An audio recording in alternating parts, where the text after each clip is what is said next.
நம்ம உடல்ல தேவைக்கு அதிகமான கொழுப்பு சேரும்போது இதய குழாயில அடைப்பு ஏற்படுது. இதனை தான் மாரடைப்பு என்று சொல்வாங்க. மாரடைப்பு வராம தடுக்க நம்ம உணவுல அதிகமான பூண்டு, இஞ்சி மற்றும் பெருங்காயம் போன்றவற்றை நம்ம சேர்த்துக்கொள்வது ரொம்ப நல்லது. மேலும் ஒரு டம்ளர் தண்ணீர்ல ஒரு சிறிய துண்டு இஞ்சி, சிறிதளவு பெருங்காயத்தூள் மற்றும் ஒரு பல்லு பூண்டு சேர்த்து கொதிக்க வச்சு நம்ம குடிச்சிட்டே வந்தோம்னா மாரடைப்பு வராம நம்ம தடுக்கலாம். கொழுப்பு அதிகமான உள்ள உணவுகளை நம்ம சேர்த்து கொள்ளவே கூடாது. உப்பு மற்றும் சர்க்கரை அளவை நம்ம குறைச்சிக்கணும்.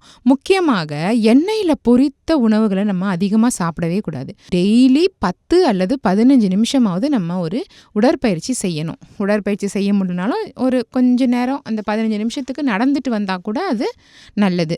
ஒரு நாளைக்கு 2 முதல் 3 லிட்டர் தண்ணீர் நம்ம கண்டிப்பா குடிக்கணும். தினமும் 8 மணி நேரம் தூங்கணும்.